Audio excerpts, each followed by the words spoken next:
It's a great privilege and honor to be invited by Pakistan Society for Rheumatology. Let me first identify the most distinguished office leaders and our fine guests from abroad. Professor Dr. Samina Ghazali, Professor Dr. Nikat Mir Ahmed, Professor Dr. Sumaira Farman Raja, Dr. Muhammad Ahmed Saeed, Dr. Saira Khan, and Dr. Bilal Azim Bhatt. But at the same time, I requested the organizers to give me the names of the distinguished guests from abroad. Dr. Laura from United States, Professor Exford, Professor Darren. Please forgive me if my pronunciation is not correct. Dr. Dan, Professor Sali from Iraq, and Dr. Sarfraz Hasmi, Pakistani but from the UK. And of course, the distinguished ladies and gentlemen, rheumatologists, जिनके बारे में उन्होंने कहा कि you are the leaders of future. So ladies and gentlemen, let me begin with an announcement that I have two news for you. One is the bad news and one is the good news. So the first thing is, I should begin with the bad news. And the bad news is that I don't know anything about rheumatology. Just by sitting there, I Googled and found the definition of rheumatology, that it is the study of rheumatism, arthritis, disorders of joints, muscles, and ligaments. So that's all what I can say about rheumatology. But the good news is that I can narrate you a story of compassion, love, humanitarian values, leadership, giving, philanthropy, and seeing and building a new world where everybody has the ability to lead a graceful and dignified life. So now the choice is yours. The first news and my knowledge about rheumatology I have expressed. If you like to end over here, I will say goodbye. But if you want to listen to the second story, I will take around 15 minutes. So I'm not here as a chief guest. I'm here as just a guest. And you will decide, would you like to listen to the story? Yes. Yes. Oh. So I'm folding this paper again, putting it into my pocket. So ladies and gentlemen, almost 20 years ago, I was sitting in my office. Suddenly there's a knock at the door and enters a lady. Tears were in her eyes. She was very dejected, frustrated, disappointed, and looked in severe agony and pain. Of course, she was not suffering from any rheumatological disease, but she entered the room and sat in front of me on a chair and said that I need your help. I was very intrigued, so I asked her, what kind of help? She said that only 4 days ago I lost my husband. I have 4 children, but I have nothing to eat. I'm penniless, and I fear that my 4 kids might go astray, and there is no future for them. So I'm here to seek your support. I asked her what kind of support I can give you. She said that if I ask you to give me a loan of $100, I will return it to you after 6 months. I will purchase 2 sewing machines, work hard on it, earn some livelihood, and provide food to my children. And might be I earn so much that they start going to school. But she conditioned that this loan will be interest-free. That means that I will give her $100 and she will return me $100. She said that if your sister or a friend asks you for some money, sometime, so whatever you give, but when you take it back, you don't get anything extra. So this is called benevolent loan or interest-free loan. So I was a little bit moved. Arranged $100 presented to her.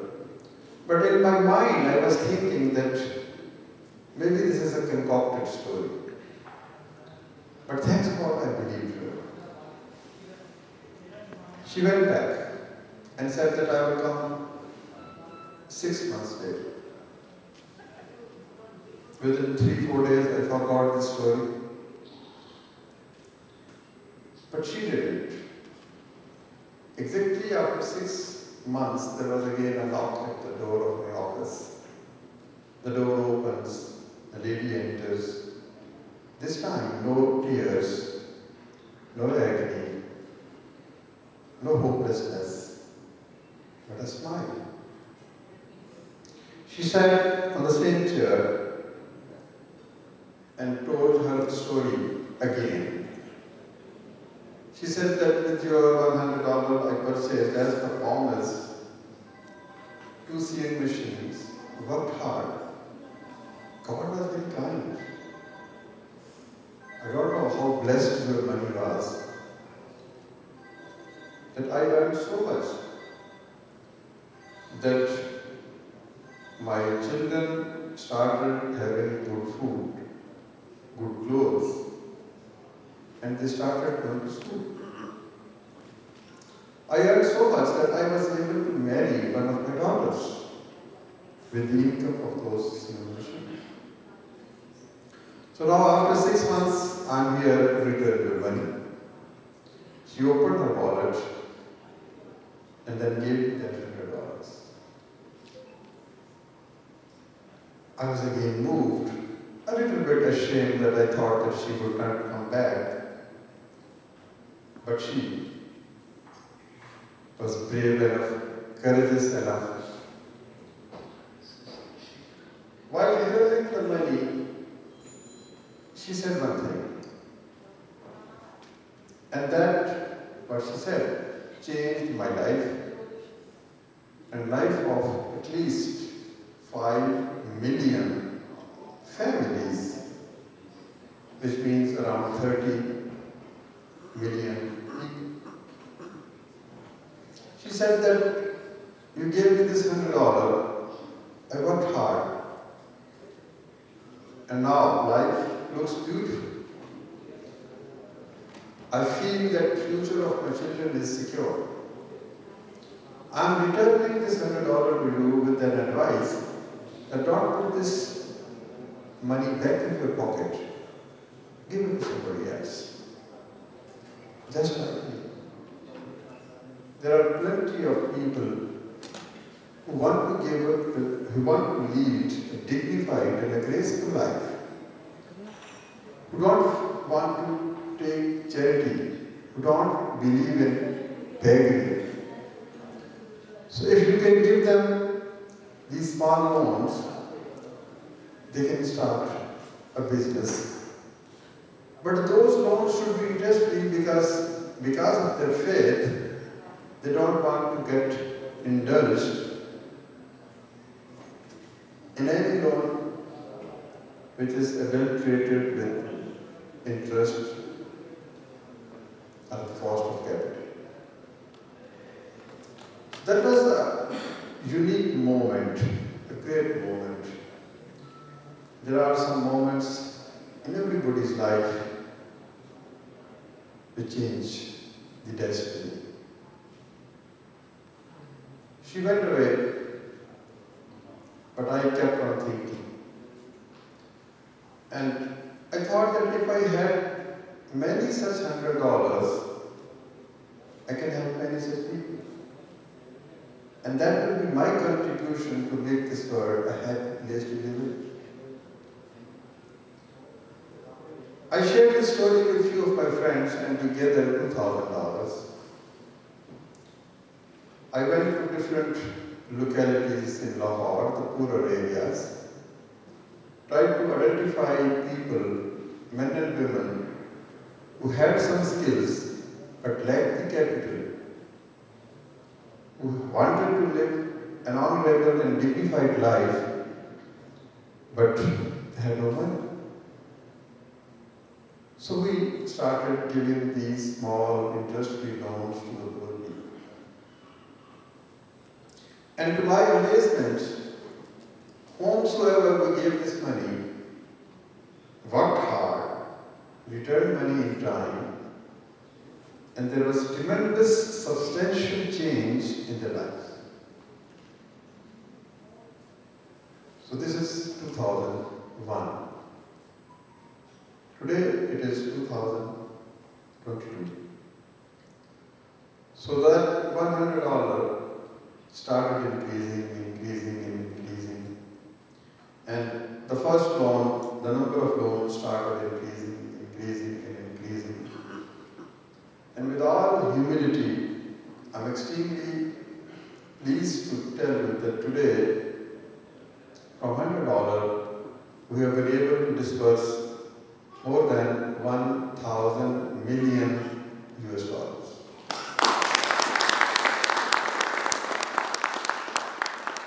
And the one family, we have given loans to 5 million families throughout Pakistan. And all this money, which we gave to these people, 50% of this money came from people like you, the donors, the philanthropists, the people who believe in giving, the people who believe that whatever has been endowed to us is the blessings of our Creator. Another aspect of the story that will tell you, especially to our international friends, that this is a nation comprising of people with great resilience, intelligence, entrepreneurial abilities and skills. But above all, this is a nation of honesty and integrity.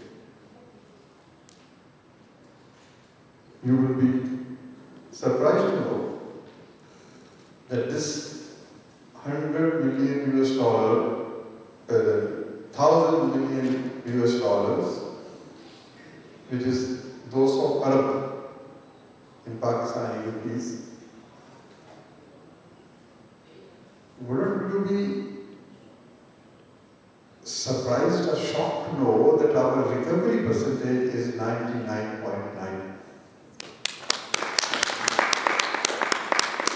What does that mean? That if you embrace somebody, if you adopt a family, if you extend the frontiers of solidarity,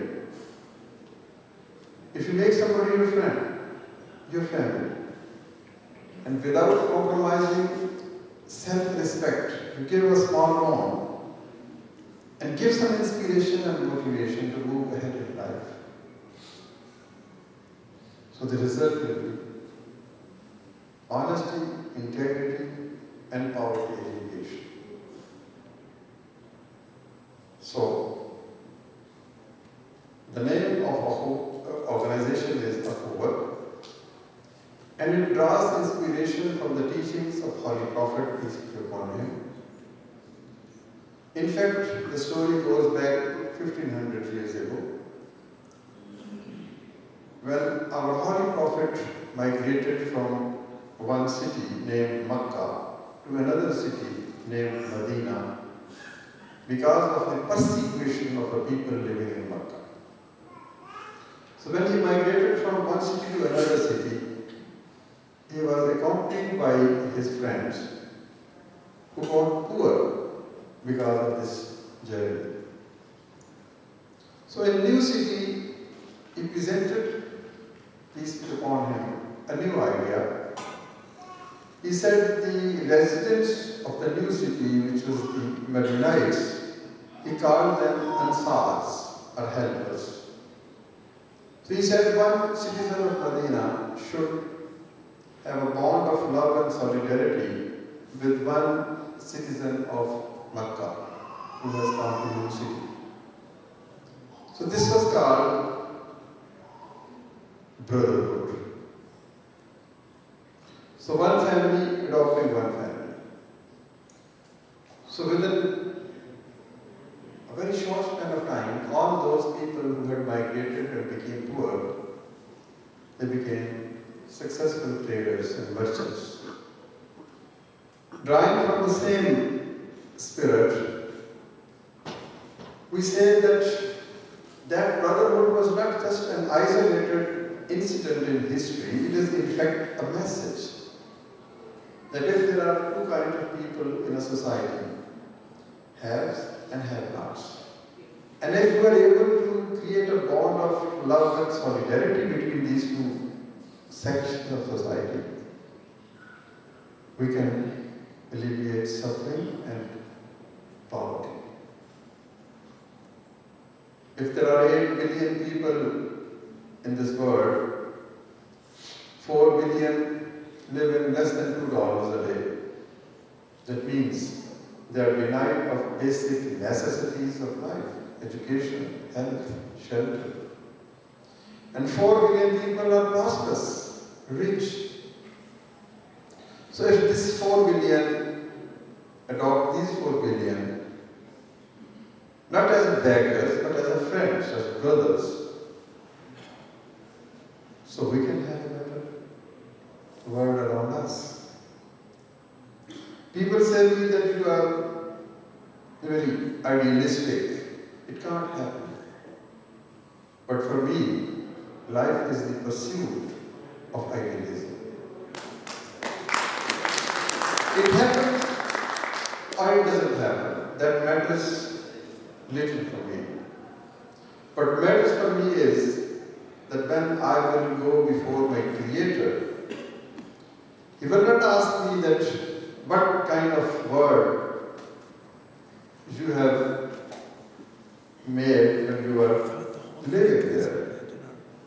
He will ask me one question, that what have you done to make that world a beautiful place? So that is the whole motivation, the spirit. We want to create a system where instead of giving doles and charity and making people beggars, we need to extend love, companionship, compassion, sacrifice, and the spirit of giving. So this is the first part of the story. We don't claim that we have ended the poverty of 5 million people, our families.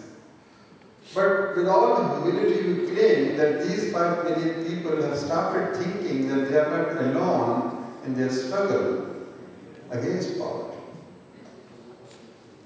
Poverty is not absence of wealth. Poverty is when you are left alone, when you feel that there is nobody who is your friend.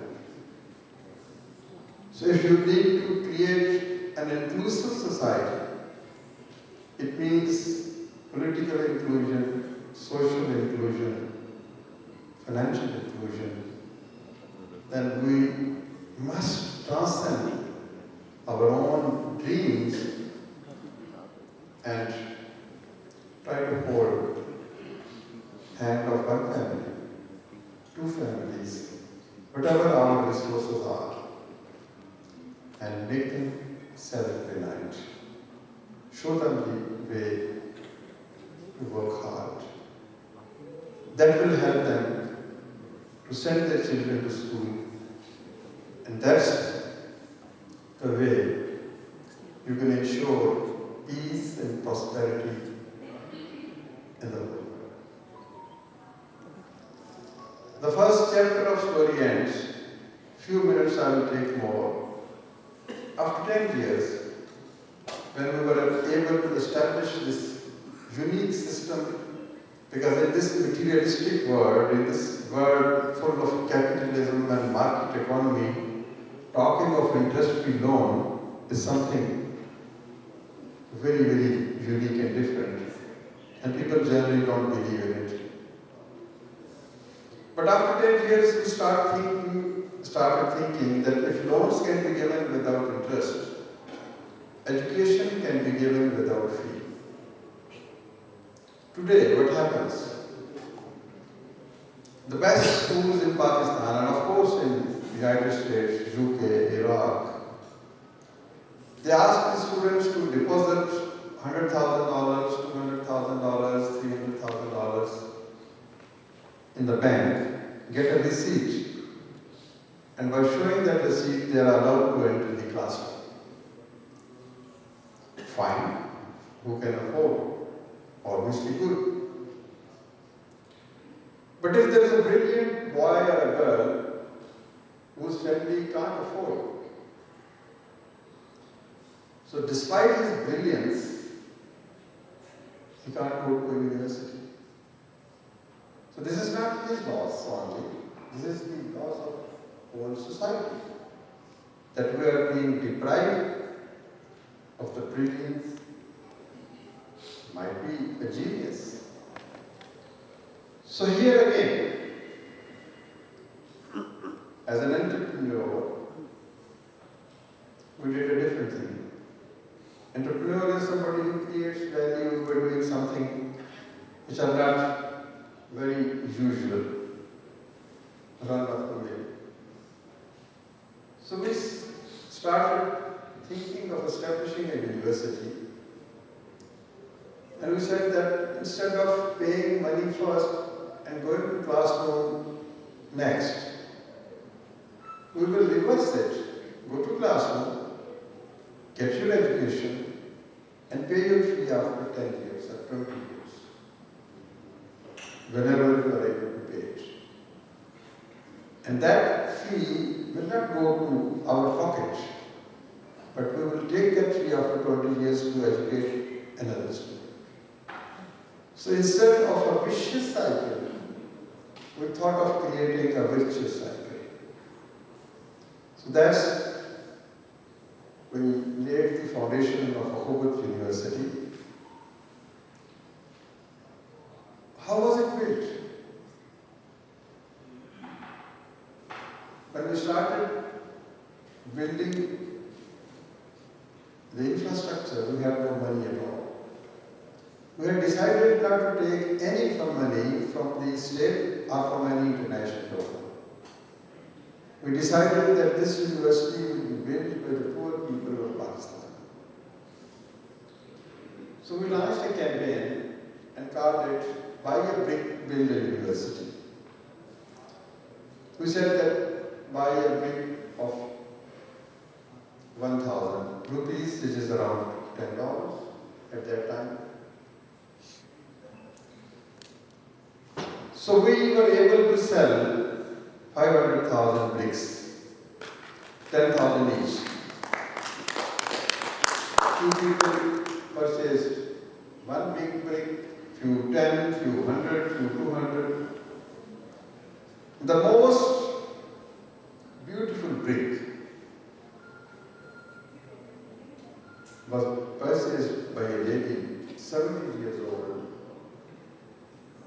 she met me and said that I have come to know that you are building a university by selling bricks, and the cost of each brick is $10.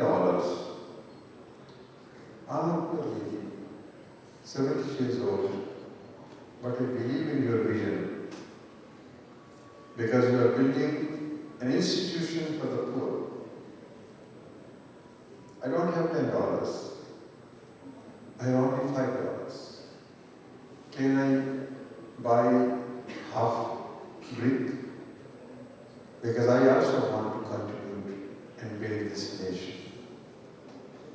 So that is, for me, a brick which is worth millions. So we haven't reached the status of university, but we have started college level undergrad education for boys and girls, a beautiful campus. You all are welcome to visit. It's a residential institution. Students from all 4 provinces come there. There's no day scholar because we believe in education and training both and think that by living there, we can inculcate the spirit of giving and transfer our vision to them in a better way. That's all. I have many other stories, what we did in COVID, what we did in recent floods. We have the biggest clothes bank of Asia. We have distributed more than 4 million clothes, collecting from rich people and distributing amongst the poor. All of you, if you go and see your cupboard today, you will find so many clothes which you don't use. We request our friends to give those old clothes because your old clothes might become new clothes for somebody else. So we have a clothes bank, we have health clinic, we are an institution which is serving more than 2,000 transgenders. No organization I have been able to find throughout the world which works for the betterment of transgenders. So we identified 2,000 transgenders throughout Pakistan. We build their capacity, we give them education, we give them health facilities, we give them clothes, we give them love. So there are some few more initiatives, but primary vision, the objective before us is to build a society, of course with the help of people like you, where everybody has an opportunity to move ahead. For that to happen, we have 2 basic pathways. Number 1 is the small loan, through which 5 million families, men and women, have started their businesses and struggling and striving to come out of poverty and sending their children to schools. And number 2 is education. And education is our succession plan. We want to create 10,000, 20,000 brilliant leaders who will be the torch bearers of this message of Nawaha, or solidarity with the poor. I just asked for 15 minutes, maybe I'm more than that. But I would like to conclude by saying that poverty is pain. Poverty is poison. We should always think about ourselves first. We should have a personalized vision. But a time should come in our lives when we should transcend, and then that personalized vision should be converted into a socialized vision. We can't be happy if our neighbor is not happy. Even if one person in the whole world is unhappy or poor, we all are unhappy and poor. Whatever has bestowed on us this beautiful universe, these gardens, these hills, these valleys, these rivers, these oceans, these singing birds, beautiful scenes.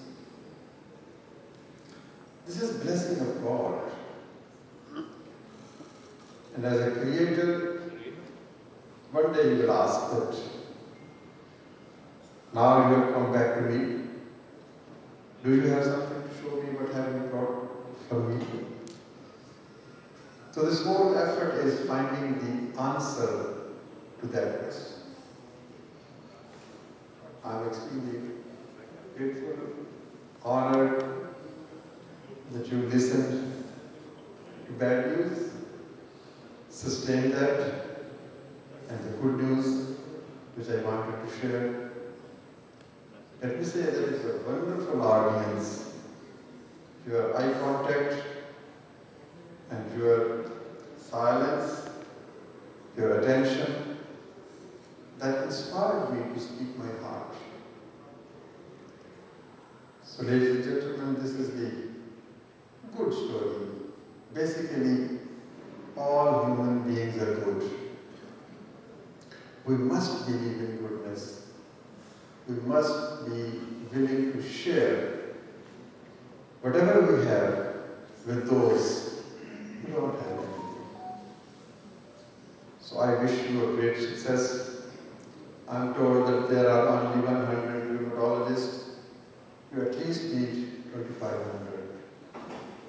I pray that you find 5,000 rheumatologists. Maybe some students from our colleges become rheumatologists one day. Who knows? Maybe somebody from our university is standing here in my position and telling you the story of love and compassion. Who knows? But we all must have faith in goodness, in serving humanity. So again, thanks to the organizers. I don't know how I was chosen as a chief guest, who suggested my name and who approved my name. But for me, it's a great singular honor that on the 25th Silver Jubilee occasion, I'm talking to some brilliant minds, brilliant in not only in their skills, but brilliance of heart.